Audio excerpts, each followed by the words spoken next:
Assalamualaikum warahmatullahi wabarakatuh. Salam sejahtera untuk kita semua. Perkenalkan, nama saya Didi Yosua Pangkei. Saya adalah mahasiswa jurusan Teknik Sipil Universitas Trisakti. Pada kesempatan kali ini, saya ingin memaparkan mengenai laporan kerja praktik saya yang berada di Jembatan Pesaki di Jakarta Barat. Pertama-tama, saya akan menjelaskan mengenai pengertian dari jembatan itu sendiri.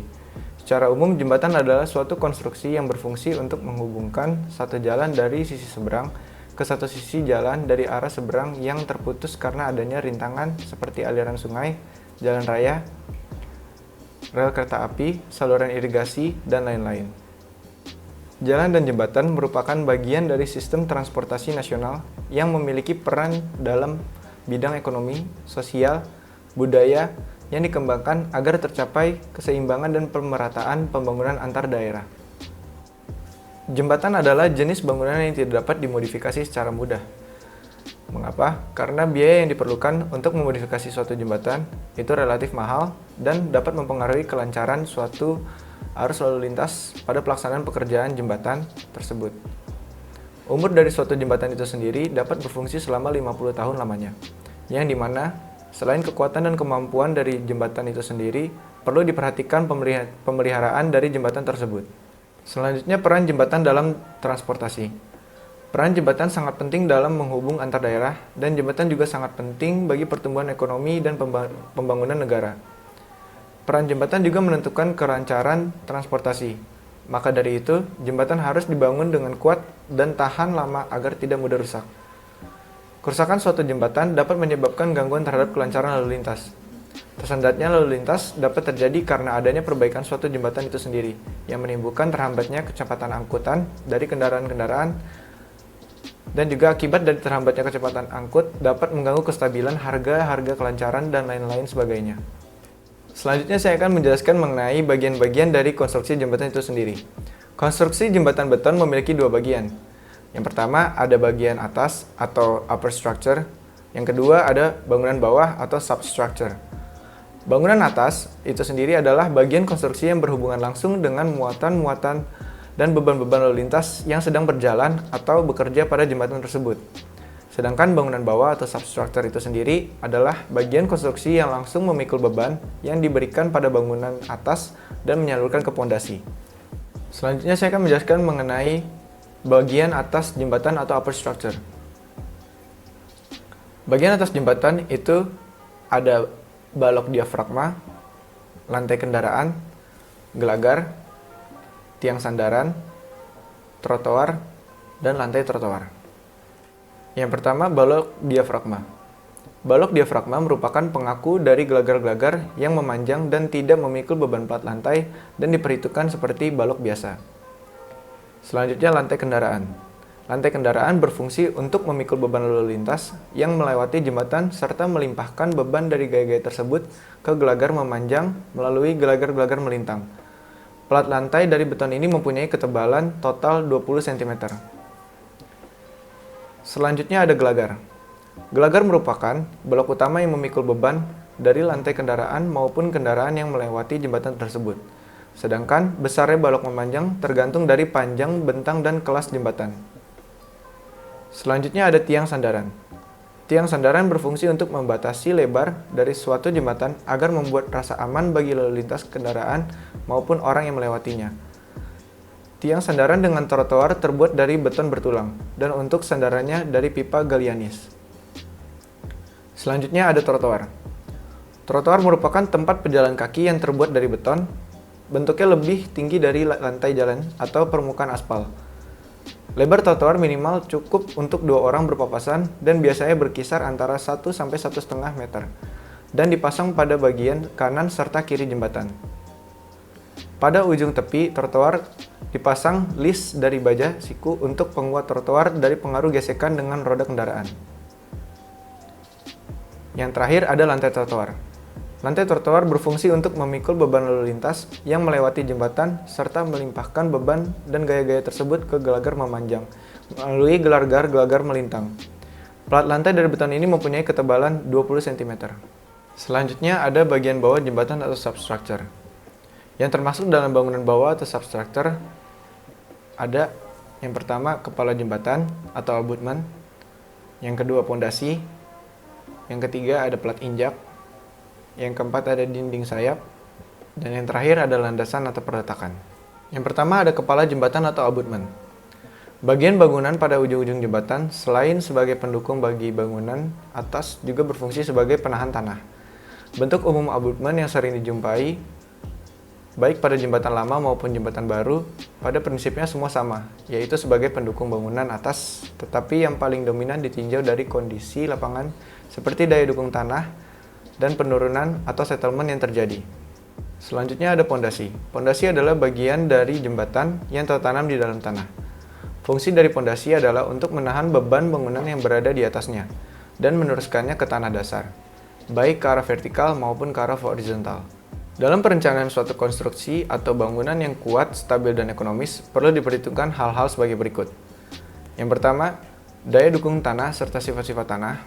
Yang kedua, jenis serta besar kecilnya bangunan yang dibuat. Yang ketiga, keadaan lingkungan lokasi pelaksanaan. Yang keempat, peralatan yang tersedia. Dan yang kelima, waktu pelaksanaan yang tersedia.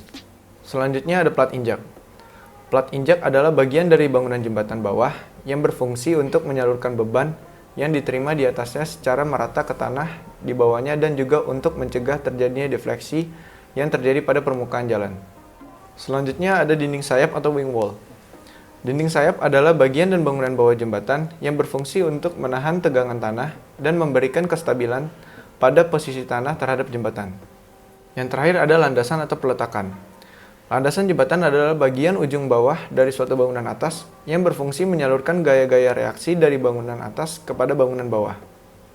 Menurut fungsinya, dibedakan landasan sendi atau fixed bearing dan landasan gerak atau movable bearing. Selanjutnya saya akan menjelaskan mengenai manajemen mutu. Manajemen mutu adalah teknik keseluruhan untuk mencapai suatu mutu. Ada 4 proses manajemen mutu. Yang pertama ada kualitas mutu atau quality planning. Kemudian ada pengendalian jaminan mutu atau quality assurance. Kemudian ada pengendalian kualitas mutu atau quality control. Dan peningkatan kualitas mutu atau quality improvement. Yang pertama saya akan menjelaskan mengenai quality planning. Manajemen kualitas mutu membuat sebuah gambaran perencanaan kualitas dalam tahap-tahap produksi, mendesain produk, melakukan pelayanan, atau progres yang berhubungan dengan customer. Adalah suatu hal terpenting sebelum diluncurkan produk tersebut. Kemudian ada quality assurance. Penjaminan mutu atau quality assurance merupakan suatu sistem aktivitas yang dibutuhkan untuk memberikan kualitas mutu di dalam sebuah pekerjaan dan memenuhi spesifikasi proyek. Tujuan penjaminan mutu adalah membuat tindakan-tindakan yang diperlukan untuk memberikan keyakinan kepada semua pihak yang berkaitan atau konsumen bahwa seluruh tindakan yang dibutuhkan untuk mencapai target atau tingkatan kualitas mutu proyek yang telah dilaksanakan dengan berhasil. Selanjutnya ada quality control. Pengendalian mutu merupakan suatu bagian yang menjamin sebuah kualitas mutu, memberikan arahan dan teknik-teknik melakukan pengendalian kualitas mutu sebuah struktur, material, unsur, atau sistem agar terpenuhi spesifikasi yang telah ditetapkan. Tindakan-tindakan pengendalian mutu atau QC berupa melakukan testing, pengukuran, pemeriksaan atau inspeksi untuk memantau apakah aktivitas engineering, konstruksi, manufaktur, pembelian material, dan kegiatan lainnya untuk menciptakan sistem atau instalasi produk hasil proyek telah dikerjakan sesuai dengan spesifikasi yang ditentukan. Dan yang terakhir ada quality improvement. Quality improvement merupakan sebuah inovasi atau pembaharuan dan juga merupakan bagian dari trilogi Juran. Langkah-langkah untuk memperbaiki kualitas menurut Juran meliputi membentuk kesadaran bahwa dibutuhkan perbaikan dan peluang untuk melakukan sebuah perbaikan. Yang kedua, menentukan tujuan dari perbaikan. Yang ketiga, melakukan organisasi untuk mencapai target sebuah tujuan yang telah ditentukan. Yang keempat, mengadakan pelatihan-pelatihan. Yang kelima, menentukan proyek-proyek yang dipilih untuk memecahkan suatu masalah. Yang keenam, membuat laporan progres. Yang ketujuh, membuat sebuah penghargaan. Yang kedelapan, mendiskusikan hasil-hasil pekerjaan. Yang kesembilan, melakukan penyimpanan dan mempertahankan hasil yang telah tercapai. Dan yang terakhir, pemeliharaan dengan melakukan perbaikan dalam sistem reguler perusahaan. Selanjutnya saya akan menjelaskan mengenai metode pelaksanaan plat injak. Secara umum, plat injak merupakan jalan pelengkap untuk masuk ke jembatan dengan kondisi disesuaikan agar mampu memberikan keamanan data peralihan dari ruas jalan menuju jembatan. Fungsi dari plat injak ini juga untuk mencegah terjadinya penurunan setempat atau settlement pada tanah dasar belakang jembatan yang diakibatkan adanya beban kendaraan sebagai beban terpusat pada daerah di belakang backwall abutment, di mana kendaraan cenderung mengurangi kecepatan bila hendak memasuki jembatan tepat di belakang backwall. Sehingga diperlukan suatu struktur beton bertulang yang harus mampu menahan beban rencana tersebut akibat gaya rem kendaraan dan beban mati kendaraan.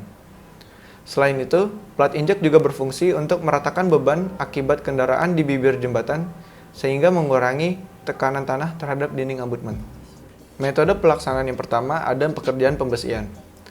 Tahapan pertama pada plat injak yang pertama yaitu penataan tulangan besi secara menyeluruh yang terletak pada lantai kerja, lalu disesuaikan dengan jarak dan sengkang yang sudah ditentukan dari awal.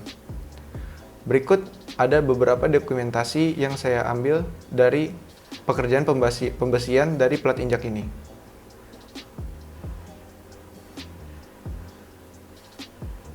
Selanjutnya ada pekerjaan pemasangan backisting. Setelah melakukan pekerjaan pembesian yang sesuai dengan gambar rencana, maka dilakukan pekerjaan pemasangan backisting. Cara backisting yang digunakan pada pekerjaan plat injak ini menggunakan stagger sebagai penahan agar backisting tidak mengalami perubahan bentuk ketika melakukan pengecoran. Berikut ada dokumentasi dari pemasangan backisting. Selanjutnya pekerjaan pengecoran. Tahapan pekerjaan selanjutnya adalah pekerjaan pengecoran. Cara pengecorannya yaitu truk mixer langsung diarahkan ke bagian yang akan dicor, dengan dibantu pekerja yang meretakannya secara menyeluruh dengan menggunakan skop. Lalu pekerja akan menggunakan vibrator untuk membantu meratakan beton tersebut sehingga tidak ada celah udara yang tersisa.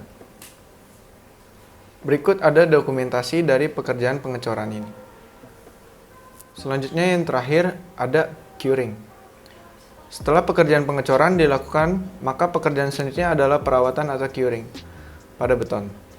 Plat injak yang sudah selesai di-cord akan didiamkan selama 6 jam untuk mengering, lalu ditutup dengan plastik cor agar beton tidak terkena sinar matahari secara langsung. Setelah itu beton akan disirami dengan air sebanyak 2 kali sehari selama 3-7 hari agar suhu dan kadar air tetap terjaga. Demikian pemaparan saya mengenai bab 2 dan bab 3 dari kerja praktik saya ini. Kurang lebihnya mohon maaf. Wassalamualaikum warahmatullahi wabarakatuh.